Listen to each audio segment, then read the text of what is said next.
Gobyerno ng Pilipinas naninilikado mga kapatid, no? Sabing ganito sa balitang panonoorin natin ngayon at bibigyan natin ng opinyon, ng reaksyon at komentaryo. Pag-atake ng China sa gobyerno ng Pilipinas dapat paghandaan. Ayon yan mga kapatid sa isang security expert. Etong balitang to mula rito sa Frontline Tonight, mula rito sa News 5 Everywhere. No, itong balitang ating panonoorin at bibigyan natin ng reaction video. Pero bago natin to simulan mga kapatid, huwag mong kalimutan mag-subscribe. Click mo na rin ang notification bell para ma-notify ka pag may mga bago tayong reaction video ganito na may kaugnayan sa nagaganap nga na mga sigalot dito sa West Philippine Sea, mga panghihimasok ng China at itong latest na balita nga na nabunyag mga kapatid sa isang pagdinig sa Senado na ang Chinese Embassy ay nagbayad sa isang kumpanya para magkaroon ng tinatawag na troll farm dito sa Pilipinas kung saan inaatake o sinisiraan ang mga nakahalal o may pwesto rito sa ating gobyerno na kumakalaban sa China. Diba? At isa pa, nagpapakalat ng mga naratibo na galing mismo sa China. Ito, panoorin natin to mga kapatid, itong balitang to. Huwag na natin patagalin pa. Makakapanayan po natin ngayon si retired Rear Admiral Romel Jude Ong, isa pong maritime security expert. Magandang gabi, Admiral. Thank you for joining us tonight. Good evening po, sir. Magandang gabi, Ed. Magandang gabi, Bayan. Retired Romel June Ong. No? Ano ba yung RADM? Nakalimutan ko sinabi kanina. Yes, sir. Sir, let me just Admiral. add, just to give context to our interview tonight, you've also done research for the Ateneo Policy Center with regard to Chinese political warfare. So, very interesting that you also have that background as well. So, let me start off with this. Yung mga revelation kanina dun sa Senate hearing, just how serious are these revelations? I understand po, espionage is one thing, talagang problema yung espionage, pero for example, information operations. Yun nga, yung mga nabunyag nga doon sa Senate hearing mga kapatid, isang pagdinig sa Senado, yung ipinakita nga ni Senator Tolentino yung malaking cheque, di ba? Just how worrisome is that, if at all? Well, based on our study, this is to be expected, though. Expected. Kasi yung pagtunggali natin sa China operates at two levels. So, yung nakikita natin yung sa West Philippine Sea, that's the hard power part. Yung kabilang portion naman yan, yung sharp power part, dito po yung pag-atake sa ating gobyerno, sa ating society, o sa ating yung ating information space. Okay? So dito, yung disinformation is designed to create civil disorder.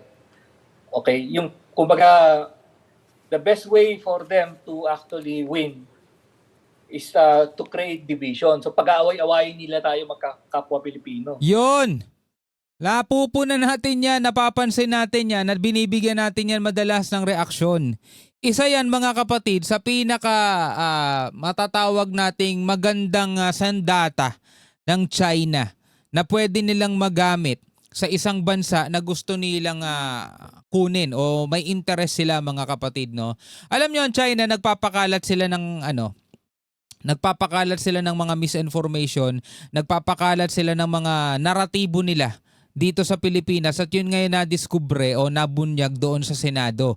Merong troll farm mga kapatid at merong tinatawag na kontrata para magkaroon ng troll farm dito sa Pilipinas at nagpapakalat sila ng mga naratibo. Imagine nyo mga kapatid alam ng China kung ano ang kahinaan ng Pilipinas, ng mga Pilipino particular, di ba? Madali tayong magpapapaniwala sa kung ano yung mga napapanood, nababasa natin sa internet, sa social media dahil nga nangunguna ang Pilipinas kahit noon pa nung uso pa mga texting capital of the world. 'Di ba? Grabe, napakarami nagte-text dito naman mga kapatid, napakadaming nagpe-Facebook at ang Facebook ang isa sa mga pinakapangunahing venue para magpakalat sila ng mga tinatawag na fake news. Doon talaga nagsisikalat mga tol. Isa na dyan, dagdag na dyan mga tol, yung mga vlogger na wala nang pakialam kung ano ang maidudulot na mga pinopost nila para lang sa kikitain nila doon kay Meta. 'Di ba? Kaya kahit yung mga nangyayaring krimen sa ibang bansa, sige repost, sige post. Tapos magsisi-comment yung mga ogag na mga Pinoy dito, sasabihin ganyan na talaga kagulo Pilipinas ngayon. Samantalang kitang-kita naman sa mga video na galing sa ibang bansa o kaya naman mga lumang pangyayari na. 'Di ba? So ganun mga kapatid, nagkakaroon ngayon ng pag-aaway-away dito sa Pilipinas, nagkakaroon ng division. Yun ang pangunahing nilang target para humina yung pundasyon ng Pilipinas. Kaya nga dapat kailangan talaga natin ng mga matatalinong Pilipinong taga-subaybay 'di ba, ng mga balita eh. Ah, pag nagawa nila 'yon, kumbaga successful na sila noon eh. Mm. Okay. Admiral, ang sabi pati daw po sa local elections nakikialam umano itong China. Anong may tutulong nitong mga local proxy sakaling manalo nga po ay maka-China? I mean, himayin po natin yan. Ano bang benefit niyan sa kanila? Siyempre. Ano bang benefit nun? Halimbawa, ikaw ay isang malaking bansa, tapos hawak mo yung mga matataas na opisyal dito sa teritoryong to. Wag na nating palawigin mga tol ganito na lang. Halimbawa, negosyante ka. O, hawak mo ang Tondo, hawak mo ang Quezon City, hawak mo ang Cavite, hawak mo ganito, yung mga matataas na mga ano diyan, natataas ng connection mo, 'di ba? Kontrolado mo kung ano yung nangyayari doon. Business mo, ano mo lahat yon mga kapatid, kontrolado mo lahat yon. So ganun naman gusto mangyari ng China. Kapag hawak nila ang Pilipinas, kontrolado rin nila mga tol, pati mga sundalo, kontrolado nila PCG, o di ba nabalita nga na dati, di ba?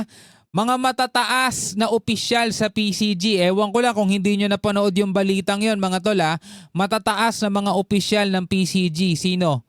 Mga Pilipino ba, 'di ba? Mga Chinese national daw, 'di ba? Nabalitaan natin 'yan mga kapatid. Hindi natin maitatanggihan. Kailan nagsipasukan yung mga opisyal na matataas na 'yan sa PCG? Biruin mo PCG, Philippine Coast Guard Yung mga matataas na opisyal hindi mga Pinoy. O kailan nangyari yung mga pangyayaring ganon? Kailan yung nangyari yon? Anong administrasyon yon? Comment kayo sa ibaba. Okay, yung short runway nila dyan would be sa 2025 election is to be able to maipasok yung mga kandidato na sa tingin nila is pabor sa polisiya ng China. Pero yung longer runway na tinitingnan natin actually is yung 2028 kasi yun yung presidential election eh. Opo. Kung tatandaan nyo, noong 2022, meron na tayong diskurso about yung ating theoretical Manchurian candidate eh. Yung worst case scenario na yung ma-elect nating presidente ay actually campaign na sa China. Okay. Worst case scenario yun. Anong mangyayari sa Pinas? Imagine that.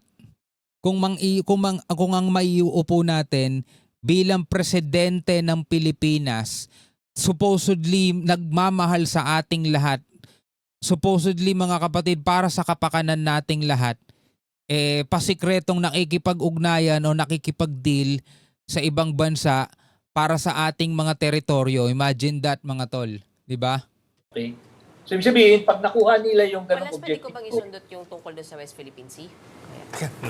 Ay, sorry, I'm sorry, sir. Go ahead po.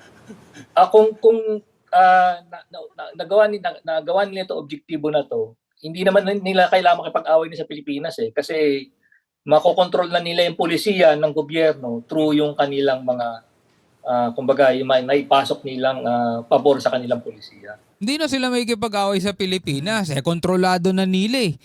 'Di ba? Imagine mo mga kapatid, kung ang presidente pro-China, may magagawa ba ang Coast Guard pag sinabi ng presidente wag na kayo magpatrol? 'Di ba? Chain of command 'yan eh. May magagawa ba yung mga Navy natin pag sinabi ng presidente o tigil nyo na yung pagpapatrol nyo? 'Di ba? Mag-focus na lang kayo sa ibang mga bagay. Pag may nakita kayo mga barko ng China, wag nyo nang pansinin. Okay. Sir, i-connect ko na dyan. Yung sinasabi ninyo na ang gusto nilang manalo mga kandidato na pabor sa polisiya ng China. So, may kinalaman po sa West Philippine Sea, sir? Yes, of course. Force. Doon naman nagpapanag po yan eh. Kasi ang ultimate objective ng China na apektado yung Pilipinas is makontrol nila yung South China Sea. Tama. Okay? There are two ways of doing that, or two ways of skinning the cat. Number one is makontrol nila through military means yung South China Sea. Tama. Pero kailangan din nila na lahat ng bansa na nakapaikot sa South China Sea, East China Sea, tsaka North China Sea, ay kung hindi man kampi sa kanila o kaibigan nila, i-destabilize nila yung mga bansa na yon para hindi sila makagalaw against sa interest ng China. Yung mga kakalaban sa kanila, mga presidente o kaya yung mga nasa politika, yun ang kailangan muna nilang mailaglag. Kasi hindi nila makokontrol yung mga bansang yun hanggat yung mga nakaupo doon o yung mga nasa position doon kontra sa kanila. Kailangan muna nila ma-destabilize yun. Diba? Yung narrative nila ang kailangan manguna o yung kailangan maging kalat. Diba? Yun ang kailangan nilang mapagtagumpayan muna. So in the case of the Philippines, kung hindi sila makapagpwesto ng tao sa poder na magiging kaibigan nila, ang next best solution nila is i-destabilize nila yung Pilipinas para magkagulo tayo. Mag-away-away yung mga Pilipino, distracted tayo, imbis na nakatutok tayo sa South China Sea o West Philippine Sea. Ang tutok natin ngayon is yung internal stability natin. Yan, katulad yung nangyayari ngayon mga tol. Katulad yung nangyayari ngayon. Yes, sir. Sir, allow me lang to play the devil's advocate lang here.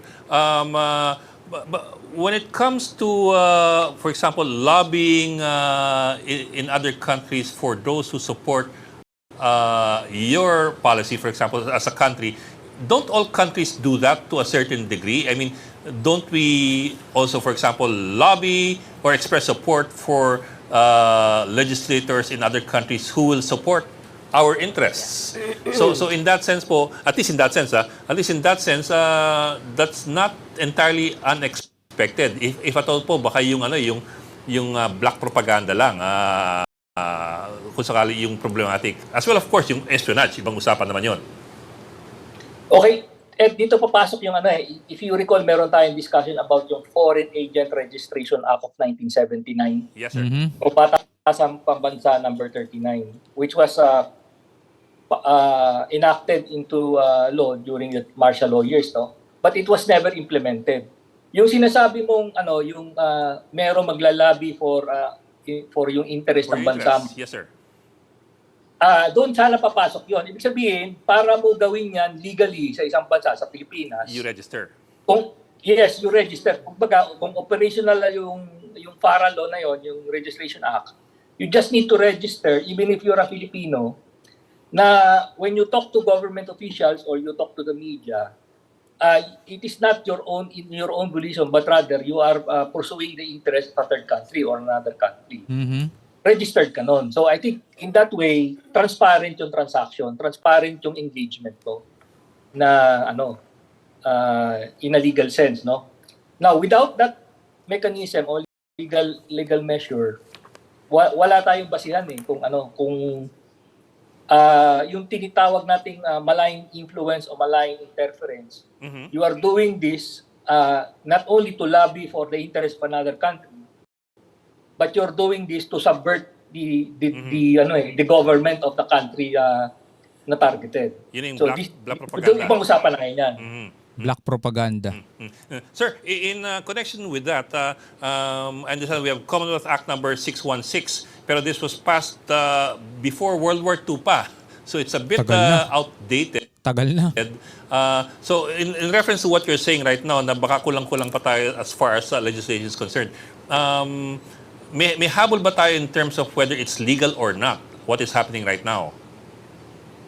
Kasi hindi, I would have to defer to legal experts kung applicable yung espionage law dito sa situation na ganito, no? But what we did at the Policy Center was actually we drafted 2 versions of a foreign interference law, and we submitted it to one of the committees sa Congress for their consideration. We do not expect it to be passed, but at least it could be a basis for further review. Baka sakaling in the next Congress, makagawa sila ng batas to address this problem or this concern. Sana yan ang tutukan ng Congress natin, hindi kung ano-anong ginagawa nilang pamumulitika, di ba? Again, foreign interference law that's still not been passed. So it's in other words, wala pa tayong panghahabol. We're still waiting for something along those lines. Wala pa. Yan ang problema. Wala pa.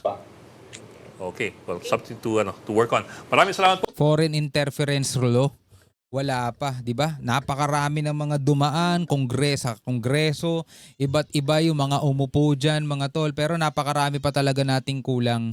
Anyway, mga kapatid, yan ano ang masasabi ninyo dito nga sa ginagawa ng China at sa mga nababalitang panghihimasok ng China maging sa eleksyon dito sa midterm election 2025, kung sino yung mga mauupo? Diba? Gusto nila, syempre, hanggat maaari, yung kaya nilang kontrolin, yung mga kaibigan nila, yung mga hawak nila. Hindi ko alam kung sino-sino yung mga yon. Baka kilala ninyo mga pangalan. Diba? Mag-ingat kayo, mga kapatid. Diba? Hindi porket sinasabi nilang para sila sa mga Pilipino, para talaga sila sa Pilipinas, mga tol.